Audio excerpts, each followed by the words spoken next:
नमस्कार, total health में आप सभी का स्वागत है। मैं हूं संजीव उपाध्याय। नमस्कार, स्वागत है आपका टोटल हेल्थ में। मैं हूं किरण भारद्वाज। मशहूर शायर इकबाल का एक शेर है, वो कहते हैं, तेरे आजाद बंदों की न ये दुनिया न वो दुनिया, यहां मरने की पाबंदी वहां जीने की पाबंदी।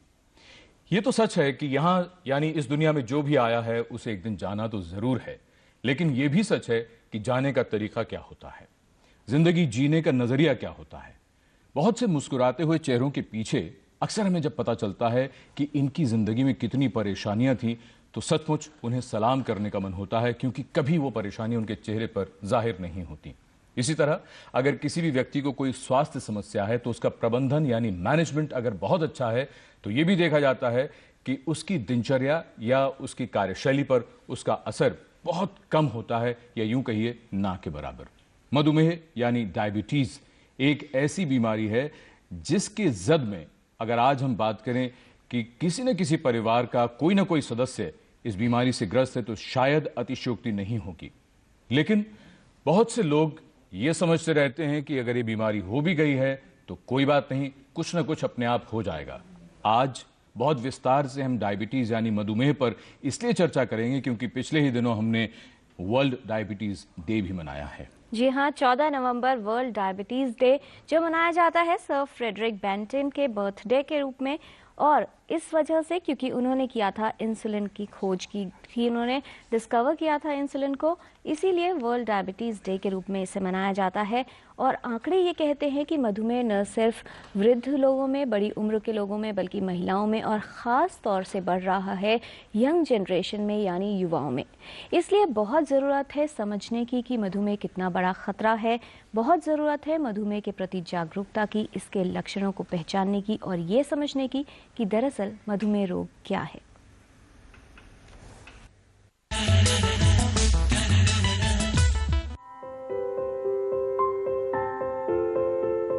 मधुमेह स्वास्थ्य के लिए बड़ा खतरा बन गया है।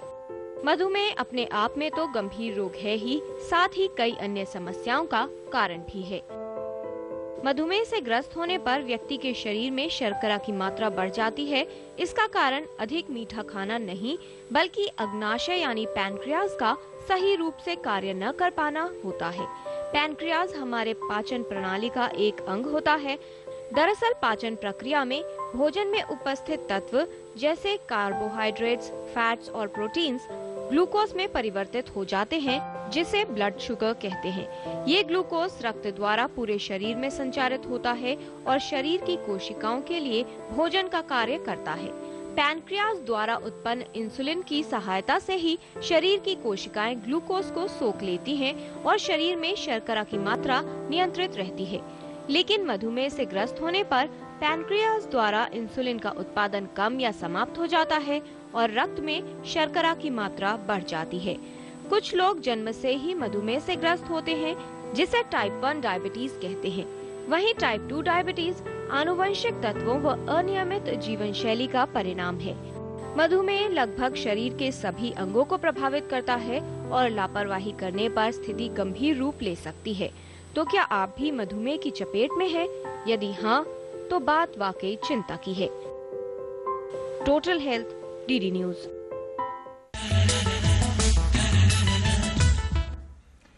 फना कानपुरी कहते हैं कि साहिल के तमाशाई हर डूबने वाले पर अफसोस तो करते हैं, इमदाद नहीं करते।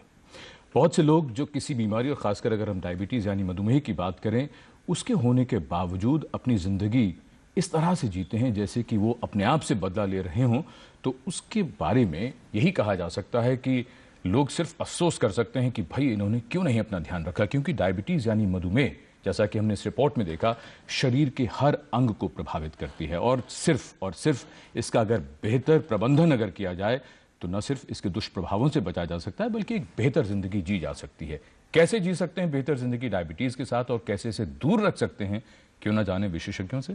इस विषय पर जानकारी देने के लिए हमारे साथ स्टूडियो में मौजूद हैं doctor SM Raheja, additional medical superintendent and senior physician in charge, GB Pant Hospital, honored with State Award by Government of NCT Delhi for his meritorious services in the field of medicine. Good morning. हमारे साथ हैं doctor Rajesh Khadgawat, additional professor endocrinology, Akhil Bharatiya Ayurvigyan संस्थान, और साथ ही studio में मौजूद हैं doctor Ashok Kumar Jhingan, chairman Delhi diabetes research centre. अगर इस विषय से जुड़े आपके भी कोई सवाल हैं या फिर कोई प्रश्न आप पूछना चाहते हैं तो आप हमें फ़ोन कर सकते हैं हमारे टोल फ्री नंबर पर। हमारा नंबर है 1800111234। इस नंबर पर कॉल करते समय अपने टीवी की आवाज़ आप कम रखें और संक्षिप्त सवाल पूछें। फ़ोन कॉल्स के अलावा ईमेल के माध्यम से भी आप अपने प्रश्न हम तक पहुंचा सकते हैं।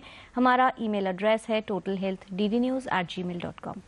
तो विषय जो कि महत्वपूर्ण है और गंभीर भी, तो चर्चा की शुरुआत करते हैं। डॉक्टर झिंगन, आपसे पहला सवाल आपको ये कि डायबिटीज़ के बारे में अभी भी लोगों को लगता है कि मधुमेह दरअसल है क्या? क्या सिर्फ ब्लड शुगर लेवल्स का बढ़ना ही डायबिटीज़ है? क्या एक बार में ये आई रीडिंग ही डायबिटीज़ है?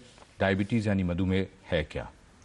डायबिटीज़ एक ऐसी बीमारी है जिसको कहा जाए कि बाकी सब बीमारियां इसके साथ जुड़ी हुई हैं।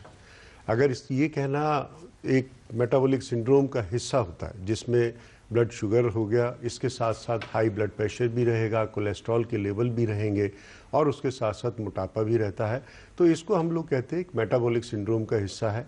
और ये एक बीमारी जो है, इससे सभी बीमारियां जुड़ी हुई हैं, चाहे वो हार्ट की प्रॉब्लम हो, चाहे वो किडनी की हो, चाहे वो आइज़ की हो, नर्व्स की हो, सब बीमारियों की एक मदर ऑफ ऑल डिजीज कहा जा सकता है। जी, ये जो स्थिति डॉक्टर झिंगन ने बताई है डॉक्टर खड़गावत कि एक बीमारी और उसके कई परिणाम और दुष्परिणाम अगर कहा जाए, भारत के परिप्रेक्ष्य में अगर बात करें क्या स्थिति है, कितने रोगी हैं इस समय और क्यों जागरूकता या फिर बात करने की जरूरत आ रही है? अगर हम बात करें भारत में कुल कितने रोगी हैं, तो ये विभिन्न प्रकार की जो स्टडीज हुई हैं उनके प्रेडिक्शन के आधार पर यह पता चला है कि 6 से 6.5 करोड़ लोग जो भारत में हैं वो डायबिटीज से प्रभावित हैं, जिसमें अधिकतर लोग टाइप 2 डायबिटीज से, बहुत कम लोग हैं जो टाइप 1 डायबिटीज के हैं, लेकिन ज्यादातर लोग टाइप 2 डायबिटीज के हैं और यही वो डायबिटीज है जो अधिकतर भारतीयों में ज्यादा बढ़ रही है। लोगों को थोड़ा सा डॉक्टर खड़गावत एक पंक्ति में ये और एक्सप्लेन कर दें, टाइप 1 टाइप 2, हालांकि रिपोर्ट में देखा है लेकिन फिर भी एक बार समझ लें। ये दो प्रकार की डायबिटीज है। टाइप 1 डायबिटीज होती है जहां पेनक्रियाज में इंसुलिन बनाने की क्षमता नहीं रह जाती है, इंसुलिन बिल्कुल नहीं बनता है, तो इस स्थिति में शरीर का कार्य चलाने के लिए बाहर से इंसुलिन देना बहुत जरूरी होता है। जबकि टाइप 2 डायबिटीज में, जो कि अधिकतर में ज्यादा एज में होती है, मतलब 20 साल के बाद होती है, जिनका शरीर का वजन ज्यादा होता है उनमें होती है, इसमें इंसुलिन लेवल तो बहुत ज्यादा होते हैं लेकिन वो रिसेप्टर के लेवल पे काम नहीं कर सकते हैं, इसलिए टाइप 2 डायबिटीज होती है। तो ज्यादातर अगर जो हम केसेस देख रहे हैं डायबिटीज के, वो टाइप 2 डायबिटीज के देख रहे हैं। जी डॉक्टर रहेजा, आपसे हम ये समझने की कोशिश करें, मदर ऑफ ऑल डिजीजेस कहा गया है, चर्चा में ये बात आ गई सामने। डायबिटीज़ के बारे में बात की जाए तो अक्सर देखा गया है कि ये परिवार में किसी को हुई तो आगे बच्चों में भी, इसका जो जेनेटिक या हेरिडिटरी जो लिंक है वो संबंध जरा हमें समझाइए। देखिए, टाइप 2 में ये देखा गया है कि यदि एक पेरेंट को है डायबिटीज तो उसके जो बच्चे होंगे उसमें 24% तक डायबिटीज टाइप 2 होने की आशंका है, यदि दोनों को है तो 49% तक। तो जेनेटिक लिंक तो है ही, लेकिन इसके अलावा जो भारत ट्रांजिशन फेज में जा रहा है, urbanisation, industrialisation, modern lifestyle, sedentary lifestyle, खाने पीने की आदतें जिसमें कैलोरी डेंस खाना हम खा रहे हैं, पूड़ी पकोड़े, समोसे, पिज्जा, बर्गर, और मोटापा बढ़ रहा है, तो इसकी वजह से जो चेंजेस आ रहे हैं, स्मोकिंग और स्ट्रेस लेवल्स, तो ये सब चीजें जो हैं भारत को एक डायबिटीज के लिए कैपिटल ऑफ द वर्ल्ड की तरफ ले जा रहा है। और ये आंकड़े बता रहे हैं कि 2030 तक विश्व मधुमेह संगठन ने ये प्रिडिक्ट किया है कि भारत में डायबिटीज की सबसे ज्यादा मरीज होंगे, मैक्सिमम नंबर ऑफ। ये जो आंकड़े डॉक्टर रहेजा ने बताया, डॉक्टर झिंगन, कुछ आंकड़े हमारे पास भी हैं जो ये कहते हैं कि अगर अर्बन एरिया की बात की जाए तो 5% से 19% तक पहुंच गया तकरीबन पिछले 10 से 15 सालों में, और रूरल एरिया की अगर बात की जाए, ग्रामीण क्षेत्रों की, तो 2% से 10% तक पहुंच गया। 2011 के आंकड़े ये बता रहे हैं। ये जो राइजिंग ट्रेंड है, पहले ये देखते थे कि एक किसी व्यक्ति को हो गई, और वो भी तकरीबन मान लीजिए 50 या 60 वर्ष की उम्र का होगा। आंकड़े बढ़ना, रोगों की संख्या बढ़ना और कम उम्र में होना, क्या रिश्ता आप देखते हैं इसका? इसके दो कारण हो सकते हैं। एक तो यह है कि लोगों के अंदर जागरूकता ज़्यादा हुई तो ज़्यादा केसेस सामने आने लगे। दूसरा ये होने लगा कि जो बिल्कुल एक तरह का हम कहें कि पूरा जो कर्व है पूरा राइट साइड की तरफ चला गया, जिसमें बच्चे भी हो गए, एडल्ट्स भी हो गए, एल्डर लोग भी हो गए, सभी आज मोटापे के शिकार हैं। और पूरा खान पान, जिसको हम लोग कहते हैं लाइफस्टाइल डिजीज, जिस एक मानी जाती है कि आपका खाना पीना बदल गया, रहन सहन बदल गया, आप आरामप्रद जिंदगी के शिकार हो गए, और ऊपर से स्ट्रेस, तनाव, इन तीनों चीज़ों का, चाहे वो गाँव हो चाहे वो अपने शहर हो, सभी जगहों पे इसका बढ़ा है। और इसी वजह से आज जो है पेशेंट्स गांव में भी बढ़ रहे हैं, शहरों में भी बढ़ रहे हैं। डॉक्टर झिंगन, ये भी बता दीजिए, ये आपने कहा कि शायद डिटेक्टिंग फैसिलिटीज ज्यादा हो गई तो ज्यादा केसेस सामने आ रहे हैं, लेकिन ये जो आंकड़े हैं, कुछ लोग ऐसे भी होंगे जिन्हें शायद पता ही नहीं है कि डायबिटीज है। ऐसे कितने लोग हैं? क्योंकि अक्सर ये कहा जाता है कि प्री डायबिटिक्स की अगर बात की जाए तो बहुत सारे ऐसे लोग होते हैं जो उस अवस्था में होते हैं और उन्हें पता ही नहीं होता कि वो मधुमेह के ग्रस्त हो सकते हैं। आपने बिल्कुल ठीक कहा कि अगर जितना नंबर या जो आंकड़े अभी बताए गए कितने लोग डायबिटीज़ के हैं हमारे देश में, उतना ही नंबर, बल्कि ये माना गया कि 14% लोग वो हैं जिनको इम्पेयर्ड ग्लूकोज टॉलरेंस टेस्ट है, मतलब वो लोग प्री डायबिटीज़ के शिकार हैं, और यही लोग आगे चल के जिनको डायबिटीज़ होने की संभावना है। और इसीलिए आजकल जो सबसे ज़्यादा जोर यही रहता है कि वो कौन से लोग हैं जिनको डायबिटीज़ होने की संभावना है और जिनको आगे चल के वो लोग डायबिटीज़ के शिकार होंगे, और क्या कदम उस पर उठाए जाएं जिससे डायबिटीज़ प्रिवेंशन किया जाए। और वही इस बार वर्ल्ड डायबिटीज़ डे का भी मेन जो थीम है कि डायबिटीज़ प्रिवेंशन पे ज़्यादा जोर दिया जाए, वो कैसे किया जाए। जी डॉक्टर खड़गावत, बहुत से लोगों को ये बात अभी अजीब सी लगती है कि अचानक ऐसा क्या हो गया है, ऐसा क्या हो गया है अचानक? क्या सबने पूड़ी समोसे और तला हुआ खाना शुरू कर दिया? अचानक सबने घर से बाहर सैर करना बंद कर दिया? क्या हुआ, क्या है पूरा मामला, क्या है? ये अचानक नहीं हुआ है, काफी लंबे टाइम से हुआ है, जिसके रिजल्ट अभी हमें मिल रहे हैं। बिल्कुल जैसा आपने सही कहा कि खाने में हमें बहुत तेजी से बदलाव आया है, उसके साथ में हमारी फिजिकल एक्टिविटी या जो शारीरिक परिश्रम है वो बहुत कम हुआ है। पैदल चलना कम हो गया है, साइकिल कम हो गई है, गाड़ियां बहुत ज़्यादा हो गए हैं, इतने सारे इलेक्ट्रॉनिक गैजेट्स अवेलेबल हैं, वॉशिंग मशीन हो गई है, सफाई करने के लिए सारे उपकरण हैं। तो इन सब का मिला के नतीजा यह हुआ है कि एक तरफ आप कैलोरीज ज़्यादा खा रहे हैं लेकिन कैलोरीज का खर्च कम हो रहा है, तो शरीर में आप कैलोरीज इकट्ठी कर रहे हैं, और ये कैलोरीज आपकी मेनली जो फैट के रूप में इकट्ठी हो रही है, और एक्सेस फैट होना डायबिटीज़ होने का एक प्रमुख कारण है। जी डॉक्टर रहेजा, अब आपसे हम ये समझना चाहेंगे, जैसा कि बात तो ये आ गई कि डायबिटीज़ क्या होती है और क्या उसका असर हो रहा है, एक बहुत महत्वपूर्ण बात ये आती है कि डायबिटीज़ को मापने के लिए जो पैमाना है, बहुत से लोग कहते हैं कि इतना होना चाहिए, इतना होना चाहिए। तो खाली पेट यानी फास्टिंग और पीपी, वो क्या है और कितना उसका पैमाना होना चाहिए? देखिए, जो WHO गाइडलाइंस हैं उसमें 8 घंटे अगर पेशेंट खाली पेट है और उसके बाद जो फास्टिंग प्लाज्मा शुगर लेवल है वो 126 से अधिक है, तो वो डायबिटिक वाली कैटेगरी में आ जाएगा। हम उसको 75 ग्राम ग्लूकोज 300 ml वाटर में डाल के पिलाएंगे, और उसके 2 घंटे बाद जो रीडिंग आती है अगर वो 200 से अधिक है तो वो पेशेंट डायबिटिक ग्रुप में चला जाएगा। या उसका HbA1c, जिसकी हम चर्चा करेंगे, ग्लाइकोसिलेटेड हीमोग्लोबिन, जो कि पिछले 3 महीने का ब्लड शुगर लेवल बताता है 6.5% से अधिक है, तो वो डायबिटिक ग्रुप में चला गया।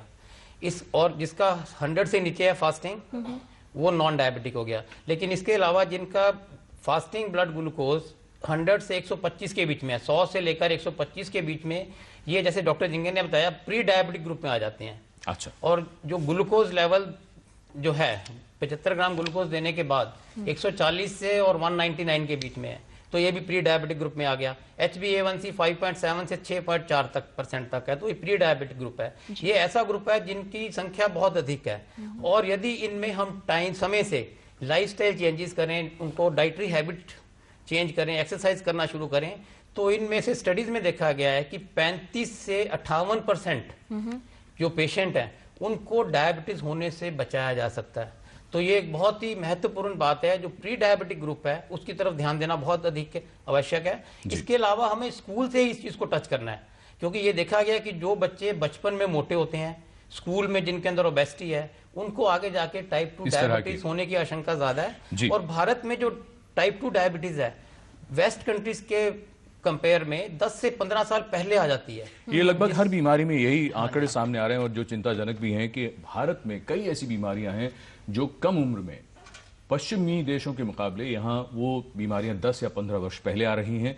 अभी अभी डॉक्टर रहेजा ने नाम लिया है HbA1c, उस पर हम बात करेंगे बाद में, क्योंकि फिलहाल एक दर्शक हैं टेलीफोन लाइन पर, मोहन वी। आपका बहुत स्वागत और सवाल पूछिए। गुड मॉर्निंग आप सबको। गुड मॉर्निंग मैडम जी। मुझे ये जानना है कि मेरी उम्र 41 इयर्स है जी, और लास्ट ईयर मेरा एक बेबी हुआ था थ्रू सिजेरियन सेक्शन जी, और लास्ट जो ट्राइमेस्टर होता है उसमें मेरी थोड़ी सी शुगर ज्यादा हो गई थी, which was known as gestational diabetes जी। और उसके बाद क्या हुआ कि मुझे डॉक्टर ने बोला था कि I should be alert now for the rest of my life जी। और मैंने धीरे धीरे रेगुलर वॉक शुरू कर दी है। और मेरी जो अब मैं घर पे चेक करती हूँ तो मेरी जो अभी जो डॉक्टर फास्टिंग की बात कर रहे थे वो अराउंड 86 और 90 के करीब आ गया है जी। तो मेरा क्वेश्चन ये है कि मैं ये जानना चाहती हूँ कि मैं कितनी चीनी रोज खा सकती हूँ कि मुझे अल्टीमेटली डायबिटीज ना हो, and I really want to help myself in this. Thank you. बहुत धन्यवाद आपका, बहुत ही अच्छा प्रश्न है। और साथ ही जो चिंता है, चिंता के अलावा आपने सैर करनी शुरू कर दी है। डॉक्टर झिंगन, जेस्टेशनल डायबिटीज पर हम कार्यक्रम में जरूर बात करने वाले थे, सही मौका है, अभी बात करते हैं। इन्होंने बहुत ही अच्छा सवाल पूछा, और जैसा कि इन्होंने बताया कि जैसे जैसे इनकी प्रेगनेंसी हुई और 3rd ट्राइमेस्टर में इनको शुगर बढ़ गई, तो ये एक नॉर्मल कोर्स है। नॉर्मली जिस समय उन्होंने प्रेगनेंसी जब हुई होगी, कंसीव किया होगा, तब डायबिटीज़ नहीं होगी, बट जैसे जैसे प्रेगनेंसी होती है तो इंसुलिन का रेसिस्टेंस बढ़ जाता है और ब्लड के शुगर लेवल बढ़ने शुरू हो जाते हैं। और जो दूसरा इनका बहुत अच्छा कंसर्न था, क्योंकि नॉर्मली ये देखा गया कि जैसे ही डिलीवरी हो जाती है उसके बाद में जो है ब्लड शुगर लेवल्स नीचे आ जाते हैं। जैसा इन्होंने बहुत पूछा कि बचें कैसे, प्री कंसेप्शन से पहले जो इनका वेट था वही अगर ये रखेंगे तो उससे बच सकते हैं। अच्छा। अक्सर ये देखा गया कि 60% पेशेंट्स के अंदर जो जेस्टेशनल डायबिटीज़ के हैं, 4 साल के अंदर अगर वेट बढ़ना शुरू हो जाता है तो शुगर होने के चांसेस बढ़ जाते हैं। तो उसलिए क्योंकि आप प्री उसमें तो रहेंगे, हाई रिस्क में तो जरूर रहेंगे, लेकिन ज़रूरत है अपने वेट को कंट्रोल में रखें, अपना जो है रेगुलर एक्सरसाइज करें। जैसा वो बता रही थी कि वो सैर करती हैं, लेकिन एक सवाल उनका और था कि मैं कितनी चीनी रोजाना खा सकती हूं ताकि मुझे आगे जाकर डायबिटीज ना हो। चीनी से सवाल नहीं है, अपना नॉर्मल बैलेंस डाइट लेने से है। अच्छा। ये नहीं जरूरी कि उसमें चीनी की मात्रा कितनी होगी, आप नॉर्मल, जैसे कि हम लोग अभी आगे भी चर्चा करेंगे क्या क्या चीजें अवॉइड करनी चाहिए जिसमें बहुत ज्यादा हाई कैलोरीज डाइट है, कार्बोहाइड्रेट ज्यादा है, मोर सैचुरेटेड फैट्स हैं, अगर उनको अवॉइड करेंगे तो ये बच सकते हैं पूरे अपने डायबिटीज से। डॉक्टर खरगावत, ब्लड शुगर मापने की बात आ रही थी, HbA1c का जिक्र आता है जरूर मधुमेह की जब बात आती है, तो इसका महत्व क्या है और क्या भूमिका होती है ये जानने में कि व्यक्ति को मधुमेह है या नहीं? HbA1c एक ऐसा टेस्ट है जिसके आधार पे हम ये पता चल सकता है कि पिछले 3 महीनों में उस व्यक्ति का एवरेज शुगर कंट्रोल कितना था, उसका एवरेज कंट्रोल अच्छा था या नहीं था। यह एक साधारण टेस्ट है, ये आजकल सब जगह हो रहा है, लेकिन कुछ जगह पे स्टैंडर्ड के तरीके से नहीं हो रहा है, बट अधिकतर जगह ठीक हो रहा है। इस टेस्ट को लेके इसको हम देखते हैं कितने % है ये। अगर जिसमें अच्छा कंट्रोल है, इसमें HbA1c का लेवल 7% से कम रहना चाहिए। अगर 7% से कम है तो कहते हैं कि इस व्यक्ति का पिछले 3 महीने में ब्लड शुगर का कंट्रोल अच्छा रहा है। जी, ये चर्चा जारी रखेंगे आपके साथ। फिलहाल गुलशन कुमार जी हैं उत्तर प्रदेश से फोन लाइन पर। गुलशन जी, आपका स्वागत, सवाल पूछिए। डॉक्टर साहब नमस्कार, मैं आपसे ये जानना चाहता हूँ जी कि मेरी यूरिन फ्रीक्वेंसी बहुत ज्यादा है। कई बार 1 घंटे मुझे 2 या 3 बार पेशाब करने के लिए जाना पड़ता है जी। और जब मैंने अपने ब्लड शुगर टेस्ट कराया तो कभी 140 आता है, कभी 142 आता है खाना खाने के बाद। और जब मैंने यूरिन टेस्ट कराया तो यूरिन टेस्ट में शुगर नील आती है और कोई इन्फेक्शन भी नहीं आता है। तो ऐसे में क्या समझा जाए कि ये डायबिटीज की स्थिति है या कुछ और प्रॉब्लम है? जी डॉक्टर खड़गावत, क्या कहना चाहेंगे आप? बिल्कुल, आपने जो ब्लड शुगर के लेवल बताए उनको देख के ये कहना मुश्किल है कि आपको डायबिटीज है या नहीं है, लेकिन सबसे अच्छा होगा कि अगर आप एक टेस्ट करवाएं जिसमें खाली पेट ब्लड शुगर चेक करें, फिर 75 ग्राम ग्लूकोज पिए, उसके 2 घंटे बाद शुगर एक बार वापस चेक करें। अगर खाली पेट की शुगर 100 से कम आती है और 2 घंटे बाद आपकी शुगर 140 से कम आती है, उसी स्थिति में ही हम कह सकते हैं कि आपको ब्लड शुगर नहीं है। तो इनकी रीडिंग के हिसाब से क्या इनकी यूरिन कल्चर कराना जरूरी है, इसमें यूटीआई होने का चांस है। अच्छा। उन्होंने कहा कि नहीं है, इन्फेक्शन नहीं आया, नहीं है उन्होंने कहा है। तो उस स्थिति में जरूर ये एक बार ये टेस्ट करवा ले। जो रीडिंग आपने बताई है वो खाना खाने के बाद की है, उसको देख के हम पक्के तौर पे ये नहीं कह सकते हैं कि आपको डायबिटीज है या नहीं है। तो डायबिटीज के बारे में जो महत्वपूर्ण बात है वो ये समझने की है कि एक बार मधुमेह रोग जब हो जाता है तो शरीर के हर अंग पर उसका जो असर पड़ता है वो पूरे जीवन को किस तरह बदल सकता है। बहुत से लोगों को लगता है कि शायद नहीं पड़ता होगा। इस रिपोर्ट से जरा ऐसे तमाम भ्रम को दूर कर लेते हैं और जानकारी का स्तर ऊंचा कर लेते हैं।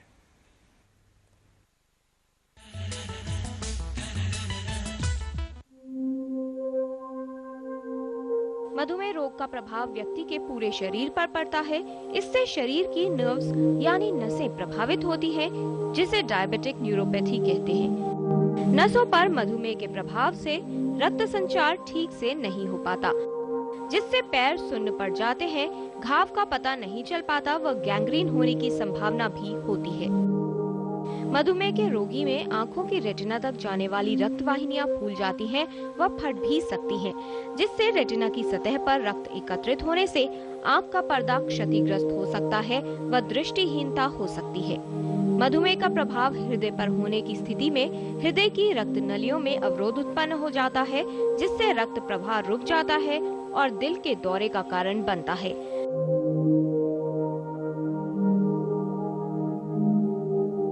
मधुमेह का प्रभाव रोगी के गुर्दों पर होता है, जिससे वे कार्य करना बंद कर देते हैं। मधुमेह रोगी में त्वचा रोग होने की संभावना अधिक होती है। मधुमेह के कारण लकवा होने की संभावना 5 गुना बढ़ जाती है।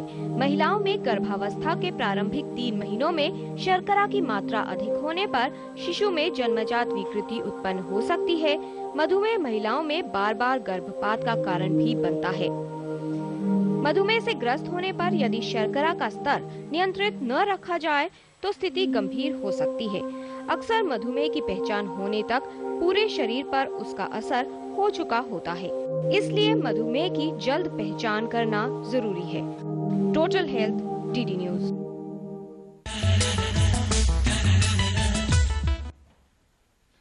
तो ये थी जानकारी कि किस तरह से प्रभाव पड़ता है मधुमेह का शरीर के तकरीबन सभी अंगों पर। और कुछ और बातें अपने विशेषज्ञों से जानें, उससे पहले ले लेते हैं एक छोटा सा कमर्शियल ब्रेक। आप कहीं मत जाइएगा, देखते रहिए टोटल हेल्थ।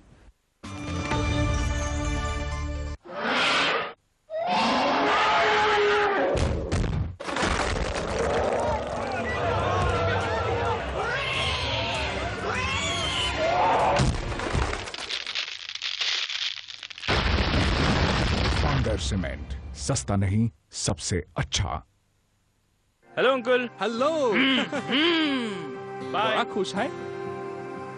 फर्स्ट आया है क्या? फर्स्ट तो हमेशा ही आता है, पर अब ऑटोमोबाइल इंजीनियरिंग के लिए स्कॉलरशिप जो मिले हैं। देखे हैं जो सपने, सच कर दिखाए। मेरिट कम मीन स्कॉलरशिप से अल्पसंख्यकों को मिल रहे हैं आगे बढ़ने के अवसर। आइए इसका लाभ उठाएं। राज्य सरकारों द्वारा समाचार पत्रों में दिए जाने वाले संबंधित विज्ञापनों पर आप नजर रखें। आप बढ़ेंगे, देश बढ़ेगा।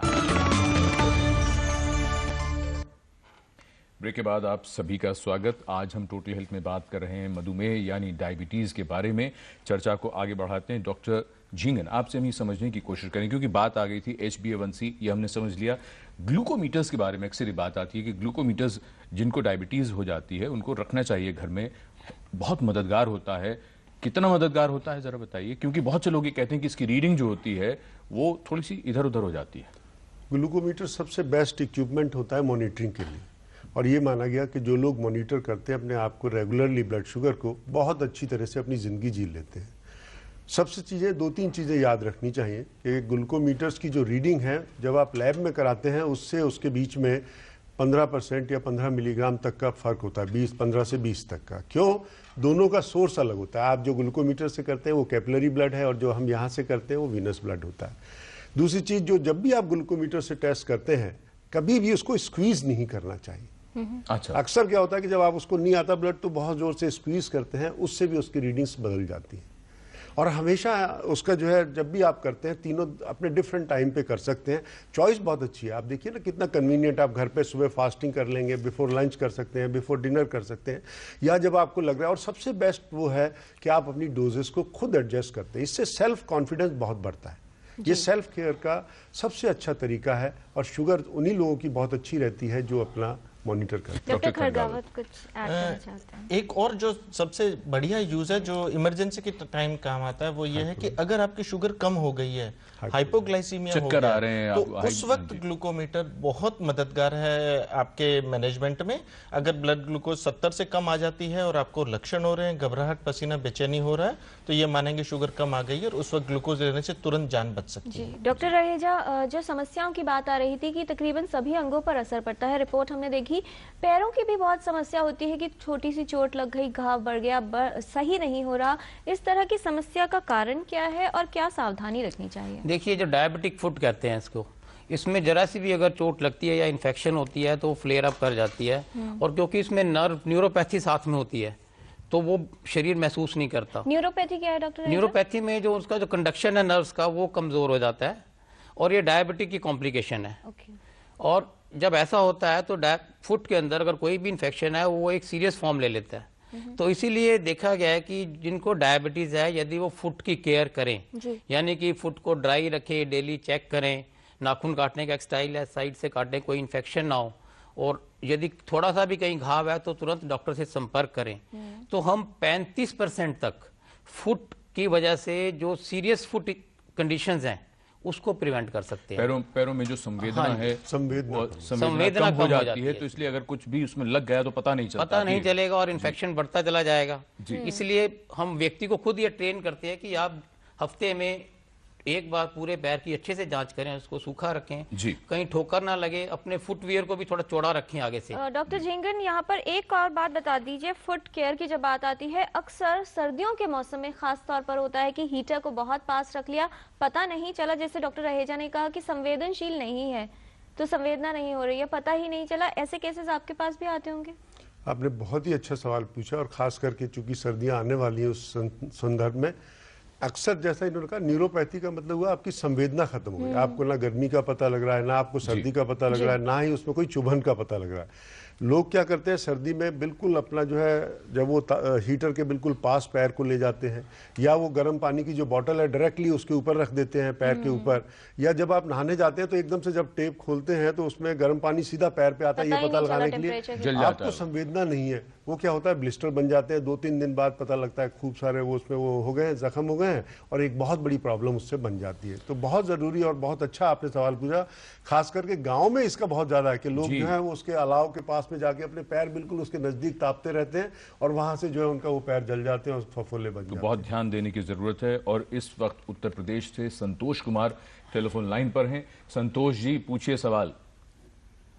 डॉक्टर साहब से हम पूछना चाहते हैं। जी पूछिए। मेरी उम्र 32 साल है। मेरे एड़ियों में और जो है जोड़, कंधे के जोड़ पे काफी ज्यादा दर्द रहता है, और कहीं भी जैसे पेशाब उशाब करते हैं तो इससे बहुत ज्यादा चोटें लगते हैं। अच्छा, क्या? जी। अभी तक आपने जांच नहीं कराई है? जी, जांच नहीं कराई है, लेकिन जो शुगर जांच कराई तो नॉर्मल उसको दिखा रहे थे सरकारी हॉस्पिटल में। उत्तर प्रदेश में कहाँ से बोल रहे हैं? जी, प्रतापगढ़ यूपी। प्रतापगढ़ से बोल रहे हैं। डॉक्टर खड़गावत, क्या कहना चाहेंगे आप? इनको दो समस्याएं, इनको एड़ी और पैरों में दर्द होता है, और कहते हैं कि जब ये पेशाब करते हैं तो उसके बाद उसमें चींटियां लग जाती हैं, लेकिन जांच कराई है, उसमें ब्लड शुगर लेवल ठीक है। इसका अगर हम डायबिटीज की बात करें, डायबिटीज हम तभी कह सकते हैं जब आपके ब्लड में ग्लूकोज हो, एक जो मात्रा हमने बताई है कि खाली पेट 126 से ज्यादा हो, ग्लूकोज लेने के बाद 200 से ज्यादा हो, तभी हम डायबिटीज कह सकते हैं जी। कुछ लोगों में ऐसा भी होता है कि ब्लड ग्लूकोज नॉर्मल होते हुए भी ग्लूकोज की कुछ मात्रा यूरिन में आती है, जिसकी वजह से यूरिन में चींटियां लग सकती है, लेकिन वो डायबिटीज नहीं है। अगर ऐसा है तो आप एक बार यूरिन की जांच करवा के देख लें उसमें ग्लूकोज आ रहा है या नहीं आ रहा है। लेकिन बार बार अगर आपके घर में डायबिटीज है और आपका वजन ज्यादा है तो आपको हर 6 महीने से शुगर की चेक करवा लेना जरूरी है। जी डॉक्टर झिंगन, एक बड़ा महत्वपूर्ण जो मामला रहता है वो ये कि जब भी किसी को डायबिटीज होती है, आप लोग हमेशा कहते हैं कि माइक्रो एल्बुमिन की जो मात्रा है उस पर नजर रखनी है। ये हमने जो रिपोर्ट भी देखी थी उसके बाद कितना महत्वपूर्ण हो जाता है माइक्रो एल्बुमिन की रीडिंग?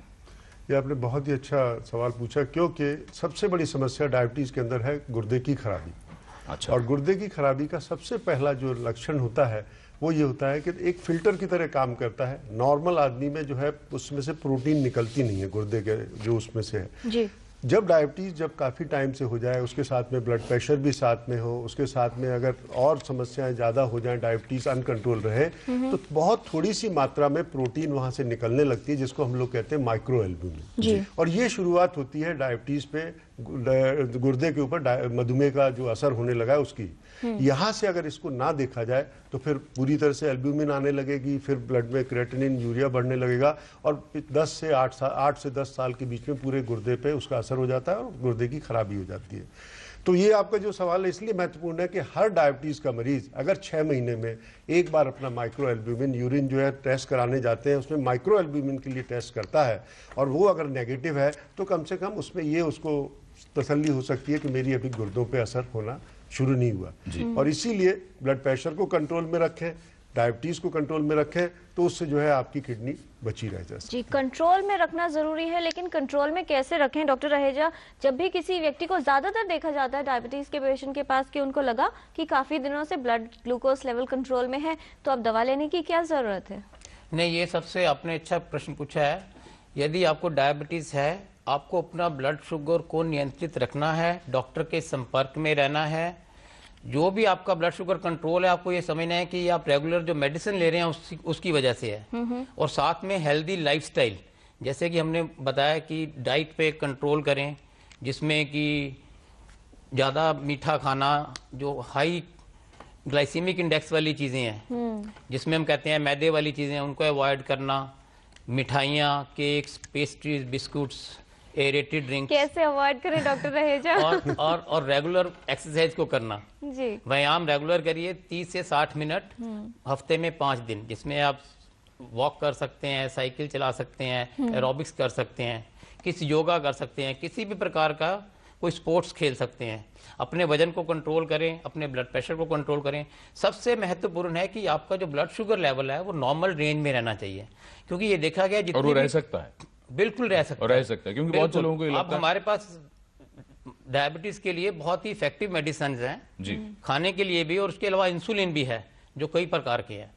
और यदि हम डॉक्टर के संपर्क में रहेंगे तो हमें अपना ब्लड शुगर लेवल नियंत्रित रह सकता है। बिल्कुल, सबसे बड़ी महत्वपूर्ण क्योंकि जितनी भी लॉन्ग टर्म कॉम्प्लिकेशंस हैं जी, वो हाई ब्लड शुगर से होती हैं। डॉक्टर खड़गावत, एक बात जो बार बार आती है और विज्ञापनों में हम लोग जगह जगह देखते हैं, डायबिटीज, मधुमेह को जड़ से मिटा देंगे।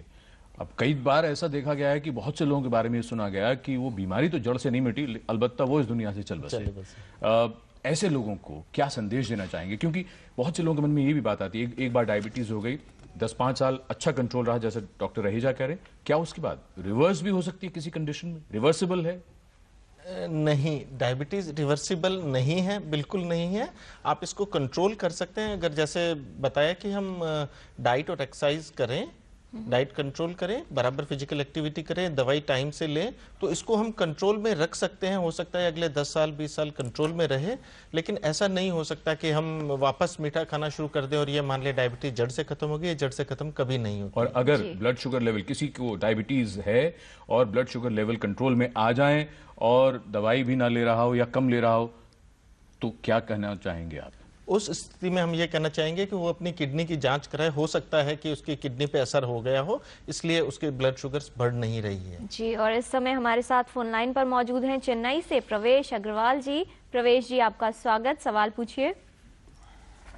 मेरा सवाल है जी। एक मेरी मम्मी एज उनकी 50 साल है और उनको डायबिटीज करीब पिछले 5 से 6 साल से है जी।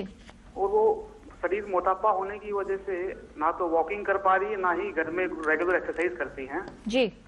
तो वो अपने आप को कैसे मेंटेन करें। और दूसरा कि जैसे कि लोग आंखों के लिए बराबर कैंप लगते रहते हैं, तो इस प्रकार से डायबिटीज के जागरूकता के लिए कैंप लगाने चाहिए मेरे हिसाब से गाँव में, तो उसके लिए सरकार क्या सोच रही है? जी क्योंकि बहुत लोग जानते नहीं है इसके बारे में ज्यादा। जी आपके प्रश्न का उत्तर दे रहे हैं डॉक्टर रहेजा प्रवेश जी। देखिए, जो मोटापा है उसका ताल्लुक होता है खान पान से और एक्सरसाइज से। ये एक सीधा है कि यदि आप ज्यादा कैलोरी शरीर में डाल रहे हैं जिसमें कि फैट ज्यादा है, कैलोरीज ज्यादा है और एक्सरसाइज नहीं कर रहे हैं तो आपका वजन बढ़ेगा। और यदि आप ब्लड शुगर को कंट्रोल करते हैं और वजन को कम करते हैं, 10% वजन कम करने से भी आपका जो ब्लड शुगर लेवल है बहुत नीचे आ जाता है। ये हमने पहले भी डिस्कस किया है। उसके लिए आपका जो वजन है उसको कंट्रोल करने से आपको मल्टीपल बेनिफिट्स मिलते हैं, कार्डियोवास्कुलर बेनिफिट मिलते हैं, डायबिटीज कंट्रोल होती है। और भारत में ये भी देखा गया है कि जो मोटापा पेट के तरफ होता है जिसको हम कहते हैं सेंट्रीपिटल ओबेसिटी, इसकी वजह से मेटाबॉलिक सिंड्रोम और डायबिटीज होने का चांसेस अधिक होता है। आंखों का चेकअप 6 महीने में एक बार होना चाहिए, मैक्सिमम 1 साल में एक बार जी। ये भी एक बहुत महत्वपूर्ण विषय है। यदि आप आंखों का चेकअप साल में यदि एक बार भी कराते हैं तो डायबिटीज की वजह से जो कि सीरियस कॉम्प्लिकेशन होने वाली हैं, डायबिटिक रेटिनोपैथी, उसको आप प्रिवेंट कर सकते हैं। और सीरियस जो लॉस ऑफ विजन है जी, उसको हम बहुत % तक बचा सकते हैं। जी। और प्रवेश जी का जो दूसरा सवाल था डॉक्टर अशोक झिंगन की सुझाव या सवाल जो भी कहे कि क्यों नहीं स्क्रीनिंग के लिए या जैसे दूसरे जांच करने के लिए शिविर लगाए जाते हैं, तो क्या इसके लिए भी कुछ हो रहा है, क्या बताएंगे आप? जहाँ से इन्होंने फ़ोन किया चेन्नई से, वहाँ पे तो काफ़ी बड़े 2-3 बहुत बड़े इंस्टीट्यूशंस हैं और मेरा ख्याल है कि वहाँ पे भी करते हैं जैसे, और बहुत अच्छा तरीका है। लोग डॉक्टर लोग आजकल काफ़ी करते भी हैं जिसमें अवेयरनेस प्रोग्राम होना चाहिए। और सबसे बड़ी जो इनकी एक समस्या थी जो आपने मोटापे के ऊपर थी जी, तो उसमें यह है कि कोई ज़रूरी नहीं कि आपका कोई टाइम, आपको जब समय मिलता है तब चलिएगा। क्योंकि उन्होंने ये कहा कि मोटापा, क्योंकि ये विशेष सर्कल है, आप अगर बिल्कुल नहीं चलेंगे और मोटापा बढ़ता जाएगा और उससे बढ़ेगा तो और प्रॉब्लम बढ़ती जाएगी। इसलिए जब आपको दिन में समय मिलता है, 15 मिनट सुबह मिलते हैं, 15 मिनट शाम को मिलते हैं, तो आप घूमने जरूर जाइए, क्योंकि उसके बिना आपका ना वेट कम होगा ना ही शुगर कंट्रोल। शुरू में आप 10 मिनट शुरू करिए, उसको 20 मिनट करिए, धीरे धीरे बढ़ा दीजिए। डॉक्टर खड़गावत कुछ जल्दी से ऐड करना चाहते हैं? जहां तक ये कहते सरकार को करना है, भारत सरकार ने ऐसा कार्यक्रम शुरू कर रखा है जो विभिन्न राज्यों में चल रहा है। जहां गाँव में जाके डायबिटीज चेक कर रहे हैं, हो रहा। और ये कमाल का दुष्चक्र है, जो बहुत दुबले होते हैं वो मोटा होना चाहते हैं और जो मोटे हो जाते हैं वो पतला होना चाहते हैं। फिलहाल राकेश गुप्ता हैं गाजियाबाद से टेलीफोन लाइन पर। राकेश जी, आपका स्वागत, सवाल पूछें। राकेश जी, अपने टीवी सेट की आवाज जरा कम कर दें, सवाल पूछें। जी सर, मेरा सवाल ये था कि मेरे ना पिछले जनवरी से लास्ट थी जी, डायबिटीज में बढ़ी हुई डायबिटीज आई थी, करीबन 160 मेरी फास्टिंग में आई थी और 220 नॉर्मल उसमें आई थी, पीपी में आई थी। मैं प्रिकॉशन भी ले रहा हूँ, दवाई भी ले रहा हूँ, लेकिन कंट्रोल में नहीं आ पा रही है डायबिटीज।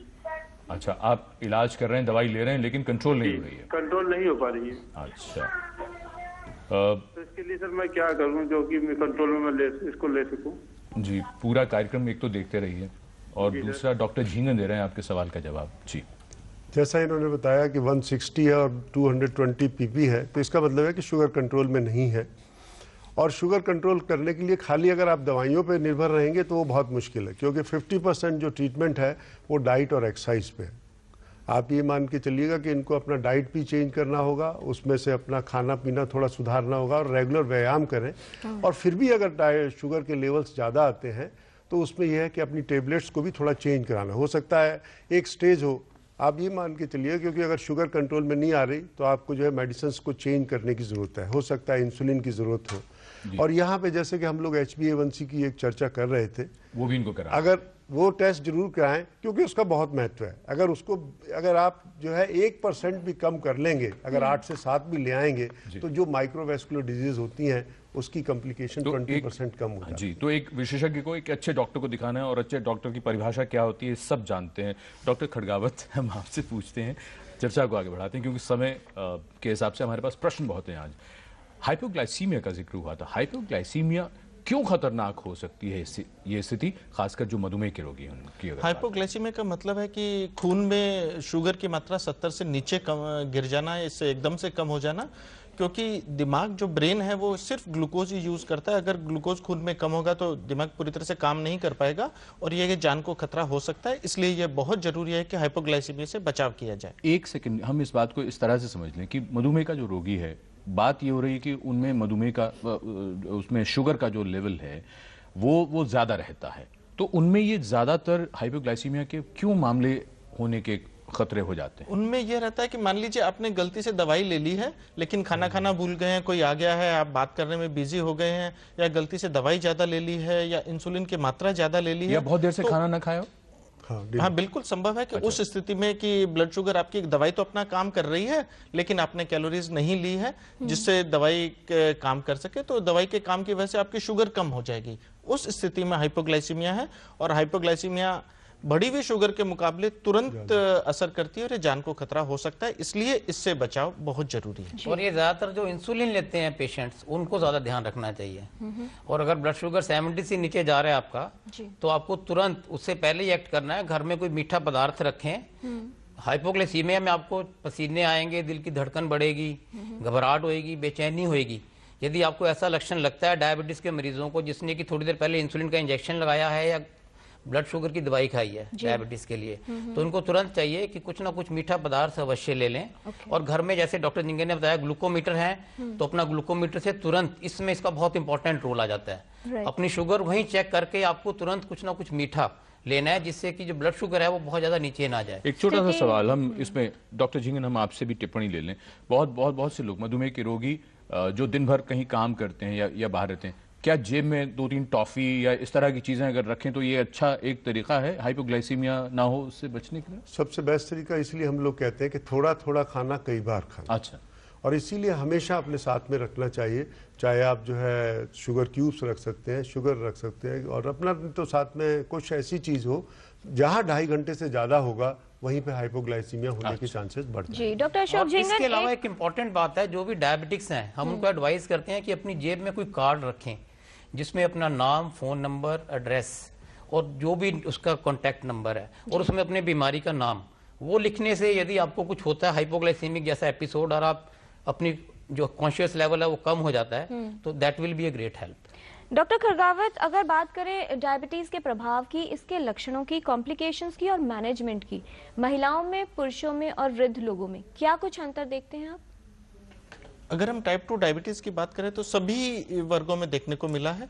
20 साल की उम्र में पहले जहां टाइप 2 डायबिटीज नहीं होती थी, आजकल वहां भी देखने को मिल रहा है। अगर ये जाने कि इसके जो कॉम्प्लिकेशन हो रहे हैं या शरीर पर प्रभाव हो रहा है, और जब मैनेजमेंट की हम लोग बात करते हैं, तो अगर महिलाओं की बात होगी, पुरुषों की बात होगी और वृद्ध की बात होगी, तो क्या आपके ट्रीटमेंट में या जो कॉम्प्लिकेशंस है या उसका प्रभाव है, क्या उसमें कुछ फर्क होगा? नहीं, उसमें कोई फर्क नहीं होगा। अगर ब्लड ग्लूकोज, अगर ब्लड शुगर बढ़ी हुई है तो सभी प्रकार के कॉम्प्लिकेशन किसी भी स्थिति में हो सकते हैं।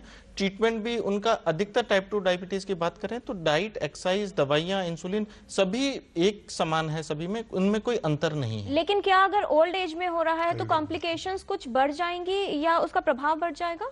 अगर ओल्ड एज में हो रहा है तो उसमें हार्ट के कॉम्प्लिकेशंस होने की संभावना ज्यादा रहती है।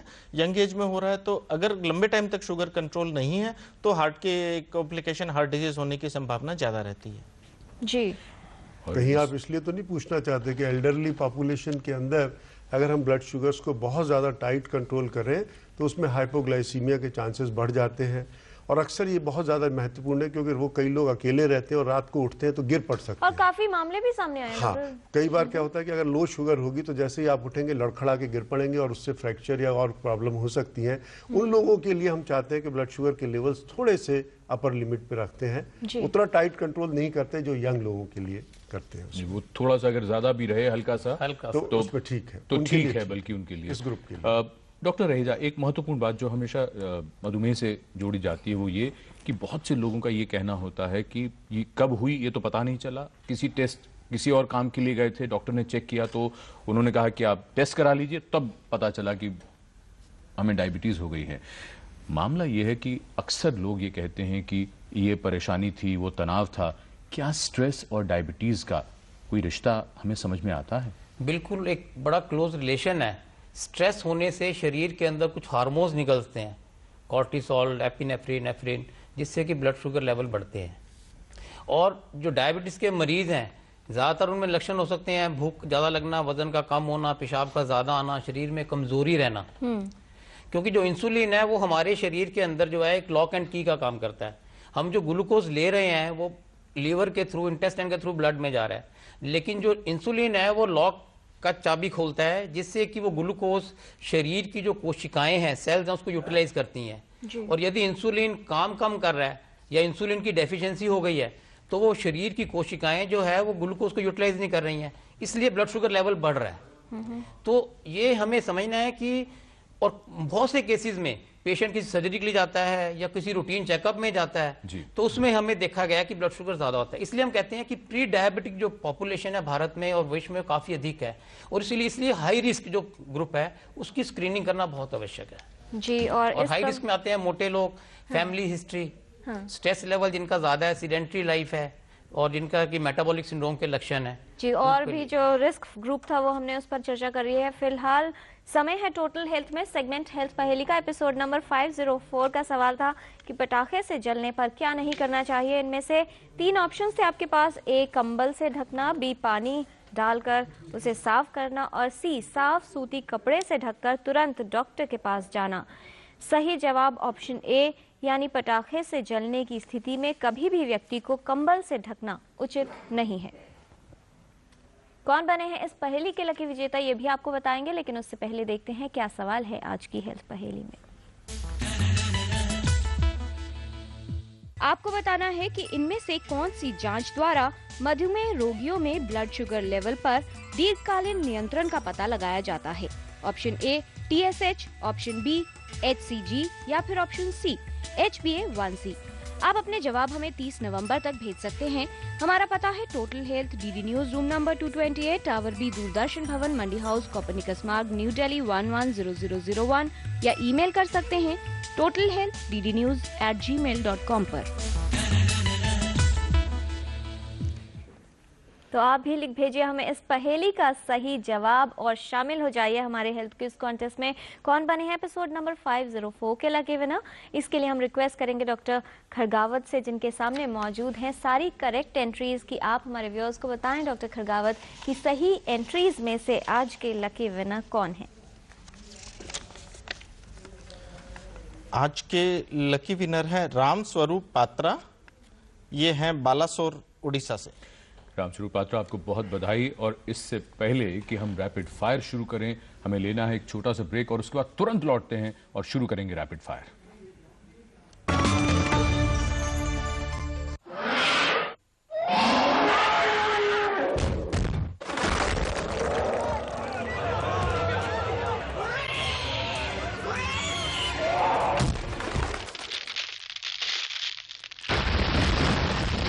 सीमेंट, सस्ता नहीं सबसे अच्छा। सखी दादी तुम आओ, बस तुमरे आशीर्वाद की जरूरत थी। क्यों री? जानती नहीं, नवजात शिशु को आधे घंटे के अंदर माँ का पहला पीला दूध पिलाते हैं। कोई शहद वैद नहीं। याद रहे, माँ का पहला पीला दूध नवजात शिशु के लिए जीवन अमृत है। अच्छा मैं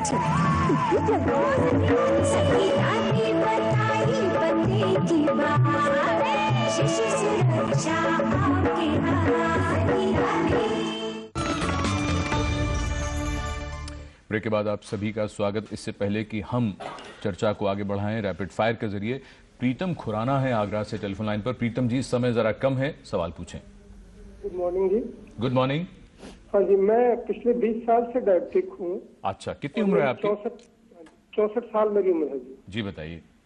हाँ, मुझे एक्चुअली पिछले कुछ दिनों में 2-2.5 घंटे तक लगातार पालती मारकर गुरुद्वारे में बैठा जी, तो मेरा पैर अचानक सुन्न हो गई पूरी टांग। तो मैं रात को डॉक्टर के पास रश किया जी। तो डॉक्टर ने मुझको जाते ही CT स्कैन वगैरह किया और वो सब it was absolutely normal.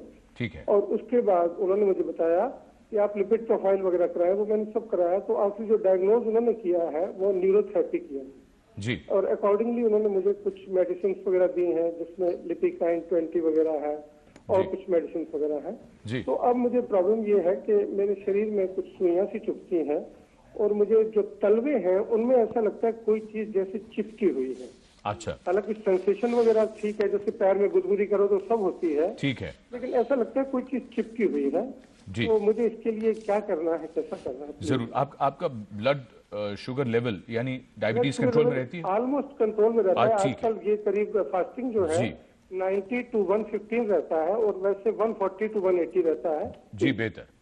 Doctor Jhingan आपके सवाल का जवाब दे रहे हैं। जी डॉक्टर झिंगन क्या कहना चाहेंगे? ये जो टिपिकल हम लोग बात कर रहे थे न्यूरोपैथी की, जैसे पैर सो जाना, पैरों में जो है गद्दे जैसा लगना, जब आप चलें तो कब जूते और चप्पल अगर निकल जाए तो पता ना लगना, और ये प्रेसिपिटेट हो गया इनके जो 3 घंटे या 2.5 घंटे एक पर्टिकुलर पोजीशन में बैठे रहे होंगे, उससे ज्यादा प्रेसिपिटेट हो गया होगा। अदरवाइज तो पहले से चल रहा होगा।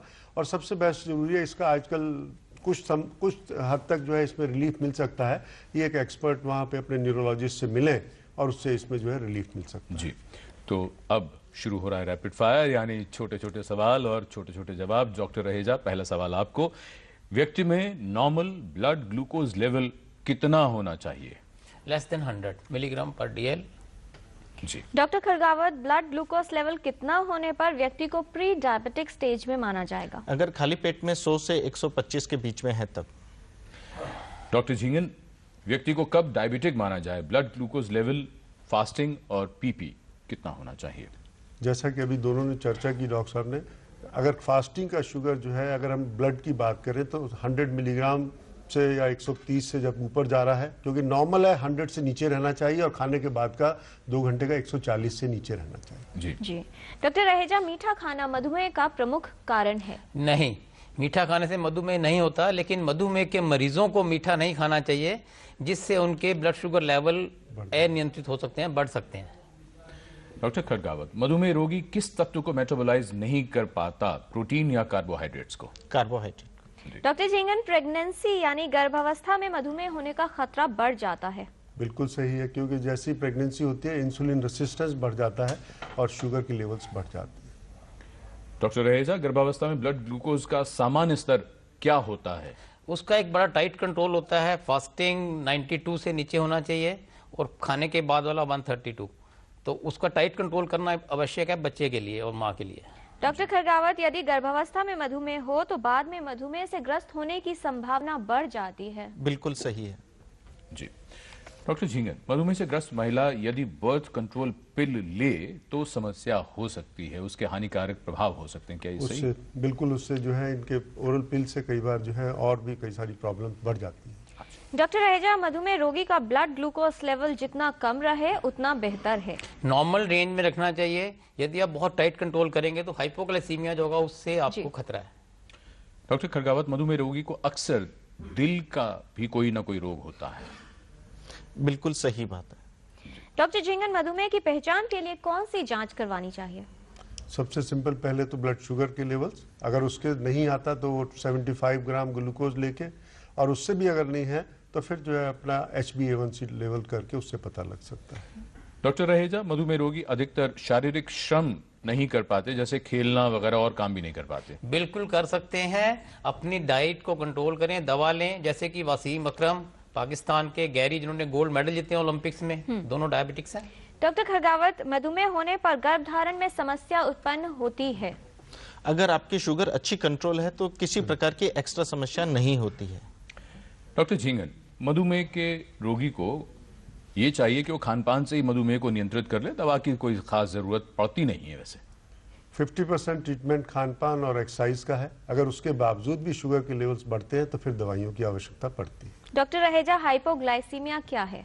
हाइपोग्लाइसीमिया जब blood sugar level 70 milligram DL नीचे चला जाता है तो शरीर में कंपन, घबराहट, चक्कर आना, बेहोशी होना, जिसमें हार्ट अटैक का होना, स्ट्रोक का होना, ये सब लक्षण है। इसका बचाना बहुत आवश्यक है।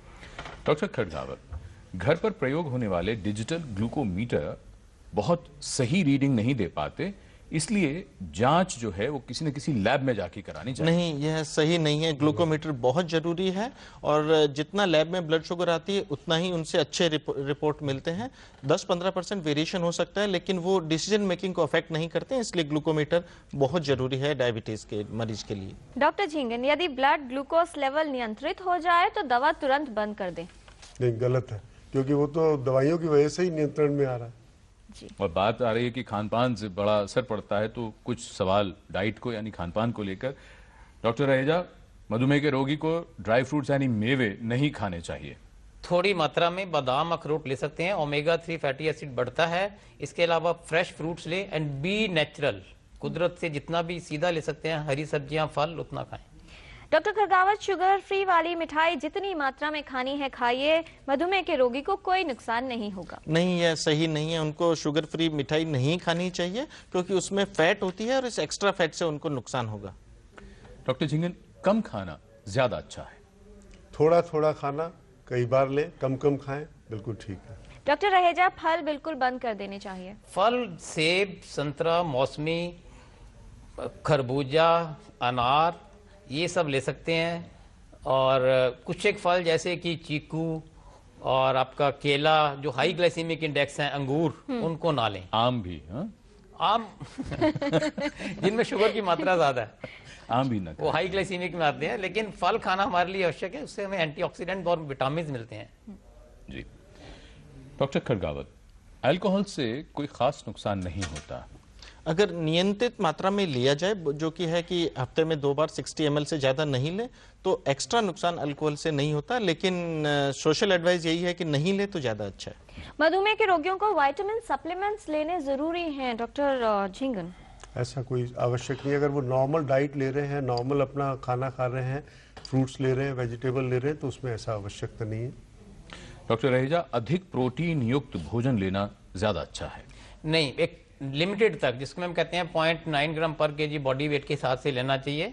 अधिक मात्रा में प्रोटीन लेने से किडनी पे असर पड़ता है। एक आइडियल जो रिक्वायरमेंट है बॉडी की, उसमें हमें प्रोटीन लेना चाहिए। डॉक्टर खरगावत, डायबिटिक स्पेशल फूड ही खाने चाहिए मधुमेह के रोगियों को, जैसे बाजार में मिलती हैं मिठाइयाँ, आटा, आलू और बहुत सारी चीजें? नहीं, वो साधारण खाना खा सकते हैं, थोड़ा सा उसमें से बचाव रखने की जरूरत है। डॉक्टर झिंगन, अधिक मात्रा में अगर रेड मीट खाया जाता है तो वो भी नुकसान पहुंचाता है? वो बहुत नुकसान करता है क्योंकि उससे अपना सारी चीज़ें, अपना फैट के लेवल या कोलेस्ट्रॉल के लेवल तो बढ़ते ही बढ़ते हैं, और भी बहुत सारी प्रॉब्लम उससे होती है और शुगर भी नियंत्रण में नहीं रहता। डॉक्टर रहेजा, मधुमेह की जांच किसे करवानी चाहिए? ये जो हाई रिस्क ग्रुप है, जैसे कि एडोलेसेंट्स, जिनकी फैमिली हिस्ट्री है, स्मोकर्स हैं, और जो सीडेंटरी लाइफस्टाइल है, स्ट्रेस लेवल ज्यादा है, और प्रेगनेंसी के दौरान। डॉक्टर खरगावत, यही जांच कब करवानी चाहिए? यह जांच 40 साल के बाद में सभी को करवानी चाहिए। उससे पहले अगर रिस्क फैक्टर है, अगर आपका वजन ज्यादा है, तो आपको ये करवानी चाहिए। डॉक्टर झिंगन, मधुमेह के रोगियों को कितने समय में करवानी चाहिए ये जांच? सबसे पहले ग्लूकोज ब्लड लेवल की जांच, यानी रक्त में शर्करा की मात्रा।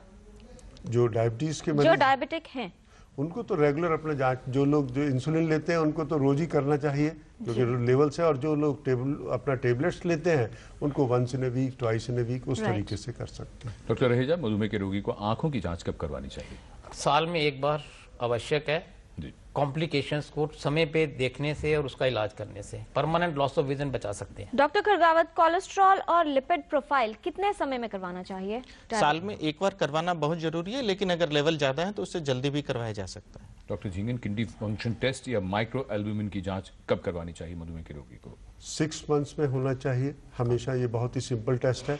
और उन लोगों को जो हाई रिस्क है, जिनके फैमिली में किडनी की प्रॉब्लम है, जिनको हाई ब्लड प्रेशर है, उन लोगों को बस थोड़ा जल्दी कराना पड़ेगा। जी डॉक्टर रहेजा, मीठा खाने पर भी यदि मधुमेह रोगी में ब्लड ग्लूकोज लेवल नॉर्मल आए तो इसका मतलब है मधुमेह रोग ठीक हो गया नहीं, उनको किडनी की जांच करानी चाहिए, डॉक्टर से संपर्क करना चाहिए।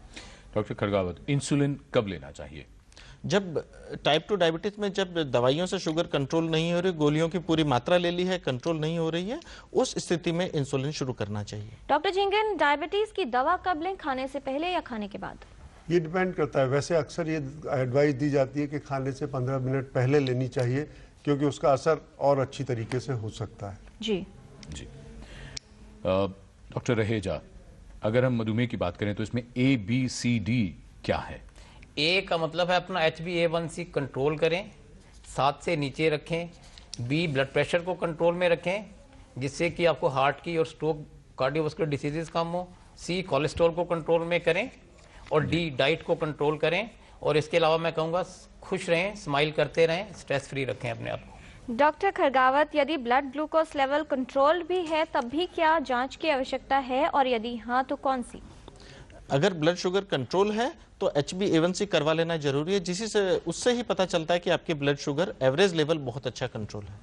डॉक्टर झिंगन, इंसुलिन आखिरी विकल्प होता है मधुमेह रोगी के लिए? ये गलत है, क्योंकि नॉर्मली जैसे जैसे आपकी डायबिटीज एक प्रोग्रेसिव डिजीज है जी। एक स्टेज के बाद, जैसा डॉक्टर खरावत कह रहे थे कि अगर आपका HbA1c अभी भी 8 और 9 पे है, सब टेबलेट्स आपने खा ली हैं, सब कॉम्बिनेशंस ले लिए हैं, एक स्टेज आ गई जब आपको इंसुलिन लेने की आवश्यकता है, और क्वालिटी ऑफ लाइफ सिर्फ इंसुलिन से ही अच्छी होती है। बहुत धन्यवाद इस तमाम जानकारी के लिए doctor Ashok Jhingan, doctor Rajesh Khargawat, doctor SM Raheja, आप सभी का विस्तार से ये थी जानकारी कि आप ये जान सकें कि किनको है खतरा मधुमेह रोग होने का, किस तरह से किया जा सकता है इससे बचाव, और क्यों जरूरी है सतर्क रहना जिससे आप भी मधुमेह रोग से बच सकें। बात ये नहीं कि हमें ये रोग हो जाए तब हमें क्या करना है, उससे पहले ही अगर अपनी तैयारी रहे, यानी जैसा हमें विशेषज्ञ कह रहे हैं कि अपने आप को जितना क्रियाशील बनाए रखेंगे जीवन उतना बेहतर रहेगा।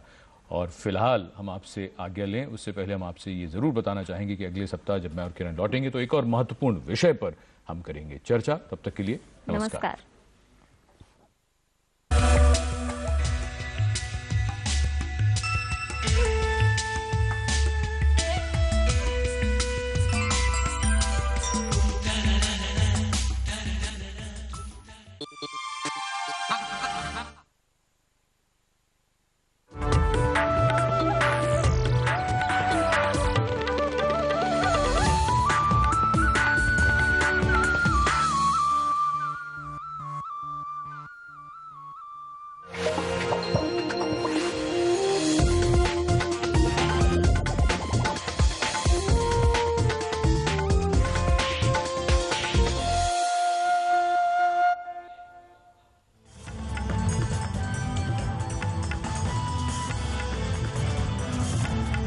सचिन तेंदुलकर खेल के शोबे में भारत रत्न पाने वाले पहले खिलाड़ी बने। मशहूर साइंसदान प्रोफेसर CNR राव को भी मिलेगा मुल्क का ये आला तरीन शहरी एजाज।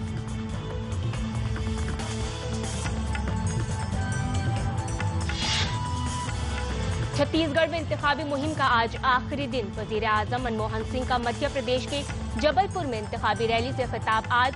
कांग्रेस नायब सदर राहुल गांधी दिल्ली में, जबकि बीजेपी सदर राजनाथ सिंह भोपाल में अवामी जलसे से खिताब करेंगे।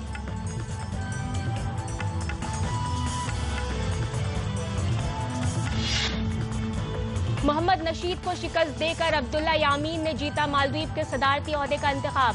आज नताइज के बाकायदा ऐलान के बाद होगी नए सदर की ताजपोशी।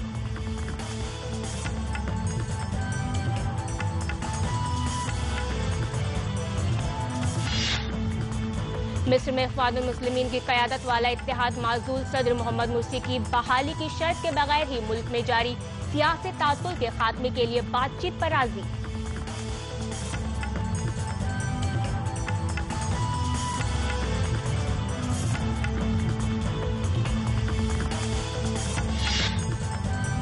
चेन्नई में जारी आलमी शतरंज चैंपियनशिप में विश्वनाथन आनंद अपनी छठी बाजी मैग्नस कार्लसन से हारे। कार्लसन ने 12वें राउंड में 4-2 से सबकत हासिल की।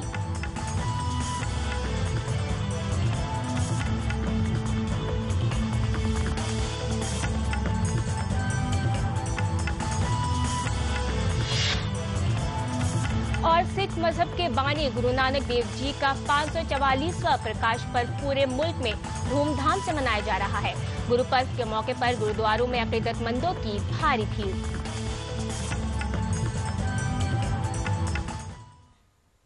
आदाब, मैं हूं सुम्बुल शकील और अब खबरें तफसील से। कल जैसे ही ये खबर आई कि मारूफ क्रिकेट खिलाड़ी सचिन तेंदुलकर को उनकी खिदमात के एतराफ में मुल्क के आला तरीन शहरी एजाज भारत रत्न से नवाजा जाएगा, मुल्क भर में खुशी की लहर दौड़ गई। सचिन को यह एजाज दिए जाने का मुतालबा बहुत पहले से हो रहा था। सारी टीम अब शायद उनके साथ